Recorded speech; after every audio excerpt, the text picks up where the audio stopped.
Boa noite, irmãos. A graça e a paz do nosso Senhor e Salvador Jesus Cristo, amém? Amém. Mais uma quarta-feira na presença do nosso Deus, para nós louvarmos e engrandecermos o seu nome. E hoje nós vamos dar aí continuidade para a série de mensagens Obediência precede as bênçãos. Não há Messias sem a preparação do caminho. Então, hoje nós vamos falar sobre a preparação do caminho. Então, o título da mensagem de hoje é Prepare o caminho do Senhor. Prepare o caminho do Senhor.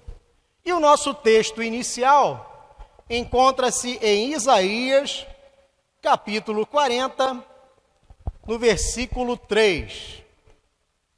Isaías, capítulo 40, versículo 3, que diz assim: Uma voz clama, no deserto preparem o caminho para o Senhor. Façam no deserto um caminho reto para o nosso Deus. Vamos repetir para fixar?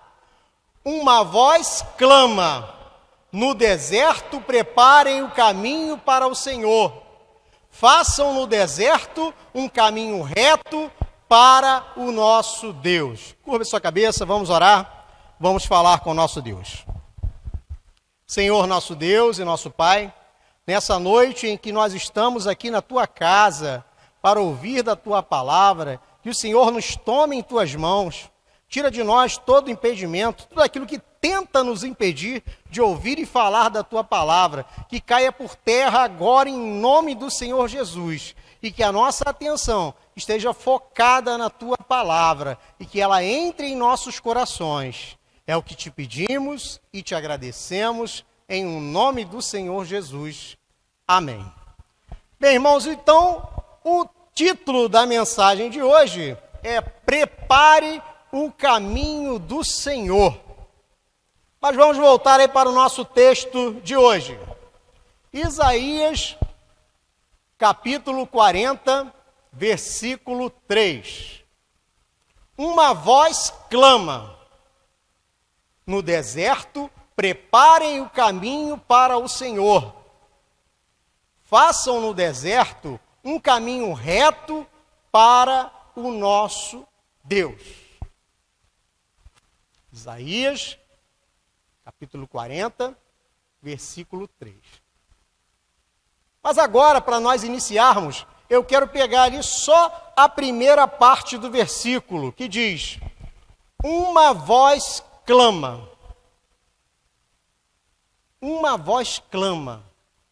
E essa voz está clamando no deserto. Deserto é um lugar árido, um lugar difícil, um lugar que não tem água em abundância, um lugar que faz um calor terrível durante o dia e um frio insuportável durante a noite. É um lugar cheio de animais perigosos, animais peçonhentos, cobras, lagartos, escorpiões. Mas uma voz clama no deserto. Essa voz está clamando. E eu quero que vocês me acompanhem, por favor, na leitura de João, capítulo 1, do versículo 19 ao versículo 23, que diz assim: Esse foi o testemunho de João, quando os judeus de Jerusalém enviaram sacerdotes e levitas para lhe perguntar quem ele era. Então, João ele estava lá no deserto clamando. Então os judeus mandaram sacerdotes e levitas para interpelar João, perguntando quem ele era. Fico imaginando aí que deve ser muito parecido com essa CPI que nós temos visto aí na televisão. Os sacerdotes e os levitas lá interpelando João. quem você é? Fala quem você é. Ele fala, eu sou o enviado, eu sou a voz que clama no deserto. Mentira, mentira. Imagino que seja algo bem parecido. Então ele confessou e não negou, declarou abertamente, não sou o Cristo. Perguntaram-lhe, então, quem é você? É Elias? Ele disse, não sou. É o profeta? Ele respondeu, não. Finalmente perguntaram, quem é você? Dê-nos uma resposta para que levemos aqueles que nos enviaram. Que diz você acerca de si próprio? João respondeu com as palavras do profeta Isaías. Eu sou a voz que clama no deserto. Façam um caminho reto para o Senhor. João clamava no deserto. João pregava. João batizava. E isso começou a incomodar os figurões lá de Jerusalém. Então eles mandaram ali os seus cupinchas, vamos dizer assim, para interrogar João.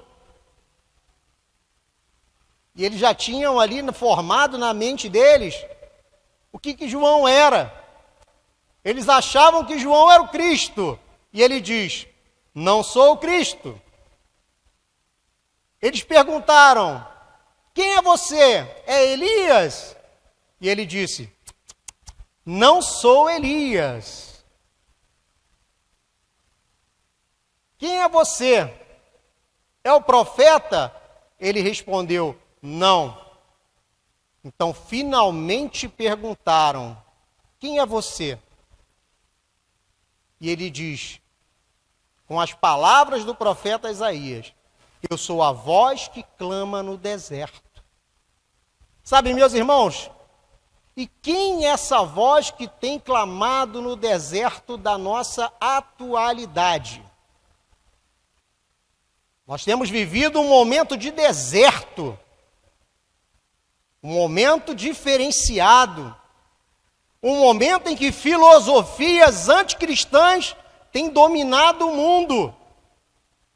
Um momento em que canais cristãos têm sido banidos do YouTube, do Facebook, do Instagram, do Twitter, porque tem falado a verdade, tem aberto a sua boca e tem clamado. Pastor, tem acontecido isso, pastor? Tem acontecido. Então João, naquele momento, e a igreja de Cristo hoje, que tem clamado, que tem pregado a verdadeira palavra de Deus, tem sido inquiridos, tem sido caçados, tem sido perseguidos. Ah, pastor, mas aqui no Brasil não tem perseguição, não. Não tem a perseguição como tem lá no Oriente, que os cristãos são assassinados. E lá eles vivem assim em vilas, e as vilas são invadidas e os cristãos são assassinados, queimados. Mas nós somos a voz que clama no deserto. Nós somos a voz do arauto do Senhor. Nós precisamos preparar o caminho. É a voz da igreja de Cristo. Só que às vezes a igreja está sem voz, a igreja está calada. Sabe, nós vivemos em dias que não dá para você ficar em cima do muro. Ou nós somos cristãos ou não somos. Vai chegar um momento em que você vai ter que decidir. Está com Deus ou não está com Deus? Se você está com Deus, você vai pagar o preço. Como nossos irmãos têm pago lá no Oriente. Nossos irmãos têm pago com a vida. Outros lugares, nossos irmãos têm pregado, e têm louvado, e têm ouvido a palavra de Deus escondidos. A Bíblia, ela não pode ser uma Bíblia de papel, ela é um arquivo muito bem escondido dentro do smartphone. É um arquivo em PDF que fica muito bem escondido, porque se for descoberto, aquela pessoa pode ser presa ou até mesmo morta. Então nós precisamos ser a voz que clama no deserto, na atualidade. Precisamos abrir a nossa boca. Um dia desse eu estava conversando com um irmão, estava falando da quantidade de igrejas, e nós chegamos à seguinte conclusão: a maioria das pessoas que nós conhecemos são cristãs? A resposta óbvia é não. Não são. Então não tem muita igreja, tem pouca igreja. Tem pouca gente pregando, tem pouca gente evangelizando, tem pouca gente falando da palavra de Deus. E João, ele era um ali sozinho no meio do deserto, clamando e preparando o caminho. Olha o que diz no próximo slide. João Batista é um profeta. E profeta é todo aquele que utiliza sua voz em nome de Deus para dizer as verdades de Deus. Profeta é todo aquele que utiliza sua voz em nome de Deus para dizer as verdades de Deus. Então nós temos que ser como João Batista, abrir a nossa boca, utilizar a nossa voz para falar as verdades de Deus. E qual é a maior verdade de Deus? É a sua palavra. Então, quando você fala da palavra de Deus, você está falando do que é de Deus, está usando a sua voz. Ah, pastor, mas eu não sei pregar, eu não sei evangelizar, eu não sei fazer nada disso. Não tem problema. Se você pegar e ler ali um versículo da Bíblia, já está pregando a palavra de Deus, essa palavra que não volta vazia. A Bíblia, ela é autoexplicativa. Então leia um trecho da Bíblia, você conhece alguma pessoa que está muito atribulada, está com muitos problemas. Ah, pastor, mas eu não sei o que dizer naquele momento tão difícil. Simplesmente leia um versículo da Bíblia e ore. Só isso. Porque a palavra de Deus vai fazer a diferença. Porque profeta é todo aquele que utiliza a sua voz em nome de Deus para dizer as verdades de Deus.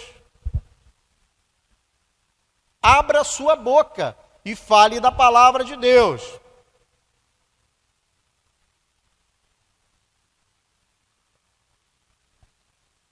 Segunda parte. No deserto, preparem o caminho para o Senhor. No deserto, preparem o caminho para o Senhor. Essa é a nossa função. Preparar o caminho para o Senhor. Precisamos levar o Evangelho a toda criatura. Muita gente que não conhece a palavra de Deus, tem muito. Mas pastor, tem palavra de Deus na internet, tem palavra de Deus no rádio, tem palavra de Deus na televisão, tem palavra de Deus em tudo quanto é lugar, tem igreja para tudo quanto é lado. Mas tem muita gente que não conhece a palavra de Deus. Eu sempre lembro, até a conversão da minha mãe, lá em casa a gente nem tinha Bíblia. Não era ligado nessas coisas. Não era católico, não era evangélico, não tinha nem Bíblia na minha casa. Eu fico imaginando quantos lares estão da mesma forma. Não conhece nada. Para não dizer que não tinha nada, tinha um Salmo 91 lá numa flâmula assim na parede, mais nada. Quantos lares até hoje não conhecem a palavra de Deus, nunca ouviram uma mensagem, nunca ouviram um sermão, não conhece nada. Então, nós precisamos preparar esse caminho. Olha só o que diz em João, capítulo 1, versículo 26, a partir do versículo 26. João, capítulo 1, versículo 26 diz: respondeu João, eu batizo com água, mas entre vocês está alguém que vocês não conhecem. Ele é aquele que vem depois de mim, cujas correias das sandálias não sou digno de desamarrar. Tudo isso aconteceu em Betânia, do outro lado do Jordão, onde estava batizando. Versículo 29. No dia seguinte, João viu Jesus aproximando-se e disse: vejam, é o Cordeiro de Deus que tira o pecado do mundo. Este é aquele que eu me referi quando disse: vem depois de mim um homem que é superior a mim, porque já existia antes de mim. É o Cordeiro de Deus que tira o pecado do mundo. Eu me pergunto mais uma vez, quantas pessoas nunca ouviram essa afirmação? É o Cordeiro de Deus que tira o pecado do mundo. Para quantas pessoas nós já dissemos isso? Para aquela pessoa que não parou nem um segundinho para falar com você, para te dar atenção. Jesus é o Cordeiro de Deus que tira o pecado do mundo. Para quantas pessoas nós falamos isso? Para quantas pessoas nós temos falado do Evangelho? Para quantas pessoas nós temos falado do amor de Deus? Para quantas pessoas nós temos falado das transformações? Olha, as transformações, elas são tremendas. Eu quero que você reflita aí na sua própria vida, antes de conhecer a Jesus. Olha o tamanho da transformação que o Senhor fez na sua vida. Mas essa palavra só chegou a você, porque teve alguém que levou o Evangelho até o seu ouvido. O Espírito Santo entrou no seu coração, te convenceu, e você está aqui hoje, glorificando e engrandecendo o nome do nosso Deus, mas porque alguém falou de Jesus. Imagina só, se cada um de nós que ouvimos a palavra de Deus, que tivemos uma transformação, se a gente ficar de boca fechada. Ah, legal, Jesus me transformou, muito bom, minha vida hoje é diferente, glória a Deus, Senhor, muito obrigado. Mas eu não falo desse amor para ninguém, eu não falo dessa mudança para ninguém, eu não falo dessa transformação, eu não falo da minha esperança em morar lá no céu com o meu Deus. A nossa grande esperança não é nessa terra, mas é nós passarmos a eternidade com Cristo. Nós nem sabemos o que é isso. A nossa mente humana não consegue nem mensurar o que é uma eternidade. A gente ouve assim falar na televisão, há 65 milhões de anos caiu um meteoro, exterminou os dinossauros. 65 milhões de anos parece coisa para chuchu, né? Mas a eternidade é muito mais do que isso. O nosso Sol tem 4 bilhões de anos. A eternidade é muito mais do que isso. Então nós precisamos falar disso com as pessoas, com aqueles que estão próximos a nós. Sabe, às vezes a pessoa está ali doidinho para ouvir uma palavra, doidinho para que você fale alguma coisa, nem que seja para te xingar depois. E tem muita gente que é assim, tá doidinho para ouvir uma palavra, doidinho para você falar alguma coisa. Depois vai te xingar de crentinho, de crente maluco, de doido, que dá dinheiro para o pastor, que dá dinheiro para a igreja, não sei o que lá. Mas aquela palavra, ó, entrou no coração. Então, meus irmãos, Jesus é o Cordeiro de Deus que tira o pecado do mundo. E João ainda fala assim, ó, este é aquele a quem eu me referi, quando disse, vem depois de mim um homem que é superior a mim, porque existia antes de mim. Olha só, João reconhecendo a divindade de Jesus.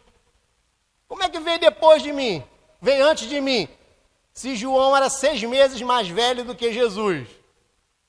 É porque João estava reconhecendo a divindade de Cristo e a eternidade de Cristo. Vamos lá, vamos avançar. 3 motivos para prepararmos o caminho. 3 bons motivos para você preparar o caminho e pregar a palavra. Primeiro,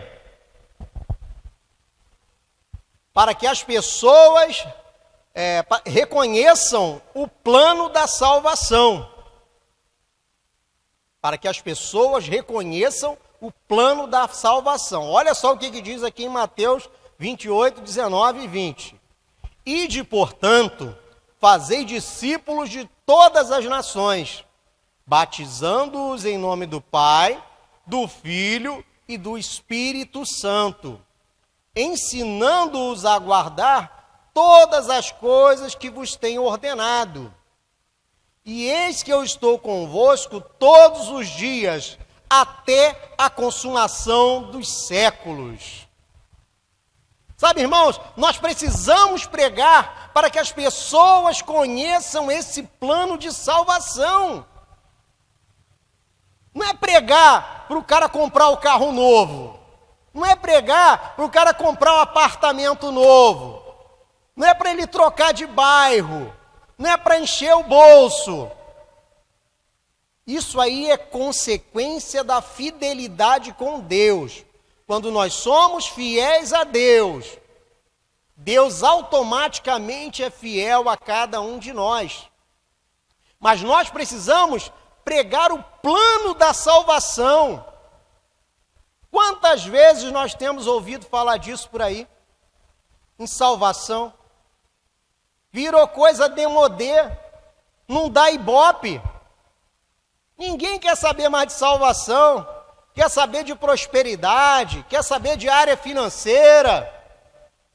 Mas de salvação, ó, ninguém quer saber. Então nós temos que falar do plano da salvação.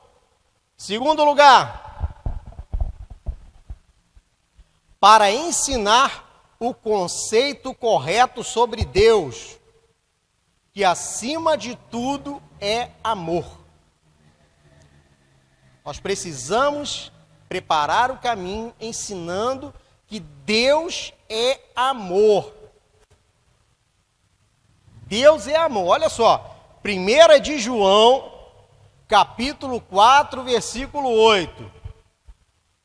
Aquele que não ama não conhece a Deus, pois Deus é amor. Aquele que não ama não conhece a Deus, pois Deus é amor. Pastor Robson, sou eu que estou dizendo, não. É 1 de João, capítulo 4, versículo 8. Está bem claro, uma afirmação bem clara. Aquele que não ama não conhece a Deus, pois Deus é amor. O conceito de um Deus que ama suas criaturas a ponto de morrer por elas não está presente nas religiões pagãs. Isso não existe em nenhuma religião. Nenhum outro Deus morreu pelos seus filhos. Não existe. E mesmo entre os cristãos, muitos veem Deus como um pai duro, um juiz severo, pronto a punir seus filhos pelo menor erro cometido. Quanta gente que pensa isso. O cara dorme salvo, acorda no inferno. Dorme salvo, acorda no inferno. Brigou com a esposa, discutiu com a esposa. Ah, meu Deus, estou no inferno. Faltou o culto. Ah, estou no inferno. Perdi a salvação. Deus, Ele é amor. O Espírito Santo habita em cada um de nós. Nós fomos selados. O Espírito Santo não sai do nosso coração. Deus, Ele é amor. Sabe, não existe essa história de que, eu falei uma coisa assim, cabeça quente, pessoa sanguínea, falou uma besteira, estou no inferno. Aí voltou para casa, foi na igreja, levantou a mão de novo, agora eu sou de Deus. Não. Nosso Deus, Ele é amor. Ele te perdoa todas as vezes que você se arrepender verdadeiramente. E quantas vezes Ele me perdoa? Ele disse lá, 70 vezes 7. Mas é só isso, o cara vai fazer as contas, né? 70 vezes 7. Ih, pastor, eu acho que eu já errei mais do que isso aqui, minha cota já acabou. Isso ali foi só um exemplo. Deus, Ele nos ama infinitamente e Ele nos perdoa infinitamente, desde que você se arrependa verdadeiramente. Não estou falando aqui da pessoa que está cometendo sempre o mesmo erro. Não, se você cometer 5.000 erros diferentes, Deus vai te perdoar 5.000 vezes diferentes. Porque Ele conhece o seu coração, Ele sabe que você se arrependeu e abandona aquele erro vai lá para o mar do esquecimento. Terceiro lugar, nós precisamos preparar o caminho para que as pessoas estejam preparadas para o fim. Preparar o mundo para o fim. E será pregado esse evangelho do reino por todo o mundo, para testemunho a todas as nações. Então virá o fim. Mateus 24, 14. E será pregado esse evangelho do reino por todo o mundo, para testemunho a todas as nações. Então virá o fim. Obviamente, Deus não depende de nós quanto a vir ao mundo somente quando pregarmos o evangelho. Se não fizermos, Ele empregará outros meios e outras pessoas. O fato é que a preparação do evangelho prepara as pessoas para os eventos finais da história deste mundo. Então nós precisamos pregar, nós precisamos ensinar, nós precisamos a cada dia falar do amor de Deus. Mas se nós não fizermos, Deus vai colocar outro no lugar. Sabe, hoje fui escalado para pregar. Mas se eu não viesse, não ia ter outro aqui pregando? É assim que funciona. As coisas de Deus irão acontecer. Os tempos finais vão acontecer. Mesmo se você decidir não fazer nada, não, pastor, minha vida está um sossego agora que eu sou crente, minha vida está uma paz, está uma tranquilidade, eu não vou me aborrecer, ficar pregando para ímpio, não, para aquela minha família lá, pastor, você não conhece a minha família, aquela ali é todo mundo chucro. Se eu chegar lá falando que agora eu sou crente, que quero pegar a palavra, eles vão me botar para correr. Mesmo que você decida não fazer nada, o Senhor vai colocar outra pessoa para falar no seu lugar. Mas nós precisamos preparar o mundo para o fim. Olha só, se não fizermos, Ele empregará outros meios e outras pessoas. O fato é que a pregação do Evangelho prepara as pessoas para os eventos finais da história do mundo. Só que é outra coisa que sumiu da mídia. Salvação sumiu da mídia, fim do mundo sumiu da mídia também, ninguém fala mais, que não dá ibope, não enche igreja. Quando está na televisão, não dá aquele ibope altão. Quando está no rádio, as pessoas não ouvem. Falar de salvação, falar de fim dos tempos, acabou, ninguém está falando mais. Mas nós precisamos ser diferentes. João era diferente. Ele era diferente. Ele estava no meio do deserto, ele sozinho estava incomodando aqueles religiosos lá de Jerusalém. Imagina cada um de nós aqui um João. Imagina cada um de nós falando da verdadeira palavra de Deus. Imagina cada um de nós incomodando o diabo. E hoje não precisa muita coisa, não. É só você falar a verdade. Não precisa fazer mais nada. Abre a Bíblia ali, ó. Lê a verdade. Pronto, já incomodou um monte. Já incomodou muita gente. Então nós precisamos preparar o mundo para o fim. Próximo slide. Isaías 43, parte C. Façam no deserto. Eu já até me antecipei, falei um pouquinho de deserto, mas vamos falar mais um pouquinho aqui. De modo simbólico e alegórico, a figura do deserto pode ser usada tanto no sentido negativo quanto no positivo nos textos bíblicos. No sentido negativo, o deserto é símbolo de um lugar de pecado e lugar de castigo pelo pecado. Então, na Bíblia você vai encontrar deserto aí, o lado negativo do deserto é esse. É um símbolo de um lugar de pecado e de um lugar de castigo pelo pecado. Porém, eu quero falar do lado positivo do deserto. Num sentido positivo, a hostilidade do deserto também é usado na Bíblia para representar um lugar ou ocasião em que Deus prova o seu escolhido, seu povo escolhido, com o objetivo de aperfeiçoá-lo. Lê de novo.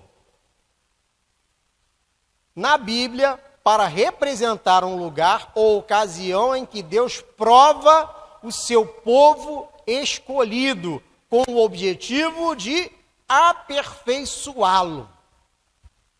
Sabe, irmãos, vocês, cada um de nós somos hoje cristãos aperfeiçoados.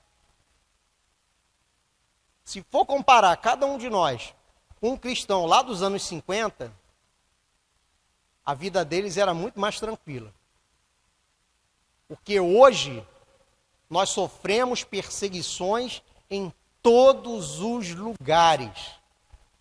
Então nós temos que ser mais fortes. Nós temos que ler mais. Nós temos que aprender mais. Nós temos que buscar mais. Porque nós estamos num momento de deserto. Estamos num momento de dificuldades.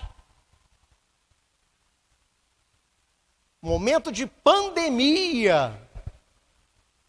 Então Deus está nos aperfeiçoando. E para que Ele está nos aperfeiçoando?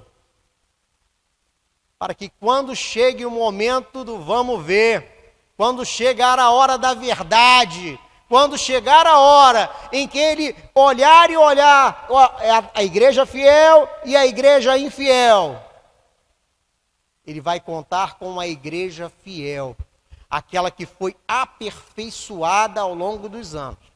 Mas não parou aí não. Nesse sentido, o significado de deserto também pode falar da vida do crente que depende completamente do Senhor para sobreviver em um mundo hostil. Dessa forma, o deserto na Bíblia é também símbolo do lugar onde Deus demonstra o seu poder e sua presença protetora ao seu povo. Então, no lugar de mais dificuldade, é o lugar que Deus está mais cuidando da gente. No lugar em que o negócio está mais apertado, Deus ele tem nos guardado. No lugar em que nós temos sido perseguidos, escorraçados. Fico pensando aí na vida dos nossos jovens, nessas universidades públicas, que lá tem que ser verdadeiramente um crente 007, porque senão vai ser escorraçado. É o nível que as universidades se encontram hoje. Mas não é só a universidade, não. Se você pegar do ensino fundamental ao ensino médio, está a mesma coisa. As escolas estão tomadas por pensamentos anticristãos. Antigamente, se hasteava a bandeira, cantava o hino nacional e orava o Pai Nosso nas escolas. Hoje em dia, nada disso, acabou. Hoje em dia é menino usando saia, colégios tradicionais aí, colégios antigos, de fama, os meninos usando saia na escola, com a permissão da direção, ou melhor, permissão não, com a anuência deles.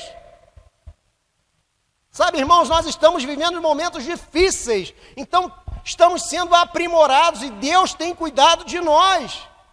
Ele tem nos dado sabedoria para criar os nossos filhos à parte dessa sociedade que aí se encontra.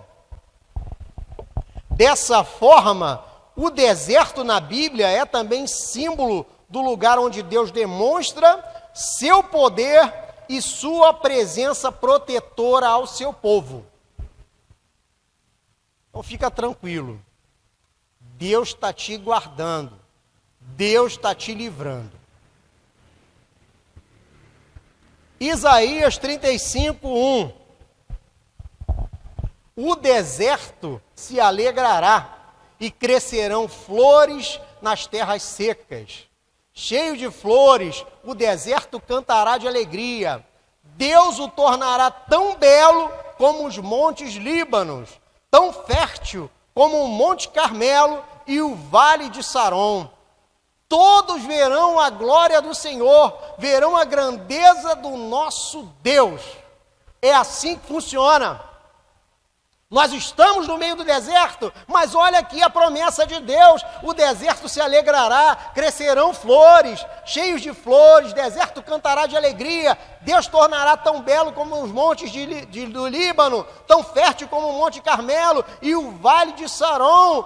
Todos verão a glória do Senhor, verão a grandeza do nosso Deus. Deus é muito grande, Deus é muito poderoso, Ele pode tudo, meus amigos.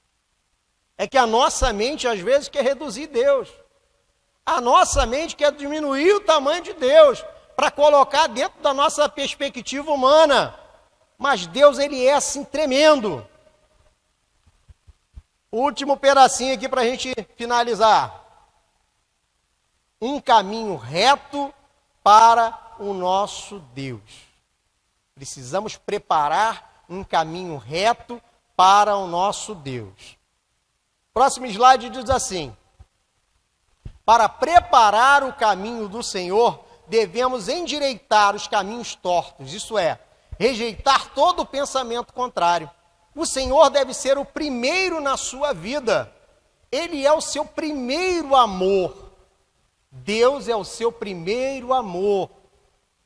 Lembra lá da sua conversão? O amor, aquele, você nem entendia direito o que é o sacrifício de Jesus. Você nem sabia por que Jesus morreu na cruz, mas você sentia aquele amor tremendo por Ele, que chega apertava o peito. Deus é o nosso primeiro amor. Carnalidade é quando estamos divididos dentro de nós mesmos. Então, quando a carne fala alto, é porque a gente precisa pisar na cabeça do velho homem. Todo dia a gente tem que fazer isso. Velho homem, todo dia quando a gente acorda, a gente ora e pisa na cara dele. Se você não pisar na cara do velho homem todo dia, ele vai levantando, vai igual aqueles filmes de zumbi. Sai a mãozinha primeiro, depois bota o corpo. Quando você vê, o velho homem está ali, ó, do seu ladinho.